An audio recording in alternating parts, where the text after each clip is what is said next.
জিঞ্জিভাইটিসের সাধারণ লক্ষণ কি? ব্রাশ করলে রক্ত পড়া বা মাড়ি ফুলে যাওয়া বা মাড়িতে কোনো কোনো সময় ব্যথা হওয়া, কিন্তু ব্যথা আসছে বা যাচ্ছে, সব সময় ব্যথা থাকছে না। আপনি ভাবছেন যে ব্রাশ করলে তার সঙ্গে 2-1 ফোঁটা রক্ত পড়া স্বাভাবিক ব্যাপার, তা কিন্তু নয়। ব্যাপারটা হচ্ছে যে এটা কিন্তু আপনার অসুখের প্রথম সংকেত।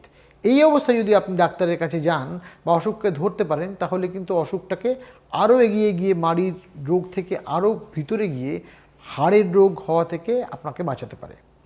সেই অবস্থায় যদি আপনি এই অসুখের ব্যাপারে ব্যবস্থা নেন, তাহলে এই অসুখ কিন্তু আগে ভাগেই আপনি আটকাতে পারবেন। কিন্তু যদি এখানে না থামে, তাহলে কি হতে পারে?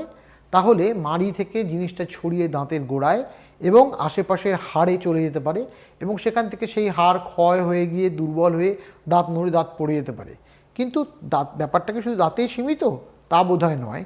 কারণ আমাদের আজকের দিনে দাঁড়িয়ে, আজ থেকে 30 বছর 40 বছর আগেও ভাবা হতো এটা বোধহয় শুধু দাঁতের রোগ।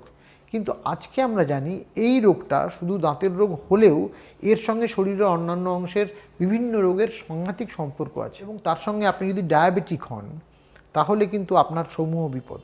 কারণ এই মাড়ির রোগ যেহেতু একটা ব্যাকটেরিয়াল অসুখ, এবং এই রোগের জন্য বডিতে বিভিন্ন রকম সাইটোকাইন, যেটার নাম আপনারা এখন এই কোভিড পিরিয়ডে শুনে থাকবেন, বেড়ে গিয়ে থাকে, তা কিন্তু ডায়াবেটিসের লং টার্ম এফেক্টকে আরও ক্ষতি করে। সেই কারণে মাড়ির রোগ থাকলে এবং আপনার যদি ডায়াবেটিসও থাকে, সাধু সাবধান, প্রথমেই আপনি মাড়ি রোগের ট্রিটমেন্ট করুন। না হলে কিন্তু ডায়াবেটিস এর অবস্থাও খুব খারাপ হতে পারে। আপনার ডায়াবেটিক কন্ট্রোল বা গ্লাইসেমিক কন্ট্রোল কিন্তু খারাপ হতে পারে। বিভিন্ন রকম তথ্যাদির মাধ্যমে জানা গেছে, আর্টিকেল, বই, যে বিভিন্ন সময় যারা মাড়ি রোগও আছে এবং ডায়াবেটিসেও ভুগছেন, তারা যদি মাড়ি রোগের চিকিৎসা করান, তাদের ডায়াবেটিসের কন্ট্রোল অনেক অনেক ভালো হয়। শুধু কি ডায়াবেটিস? না, ডায়াবেটিস ছাড়াও আরও বিভিন্ন রকম অসুখে মাড়ির রোগ কিন্তু একটা কন্ট্রিবিউটিং ফ্যাক্টর। আপনাকে যদি আমি বলি যে আপনার এই মাড়ির রোগ থেকে আপনার হৃৎপিণ্ড বা হার্টও ব্লক হতে পারে, সেটাকে আপনার বিশ্বাসযোগ্য মনে হবে? যদি না মনে হয়, আপনি এভিডেন্স বা লিটারেচারের জন্য আশেপাশে ছড়িয়ে থাকা তথ্যাদি একবার দেখতে পারেন।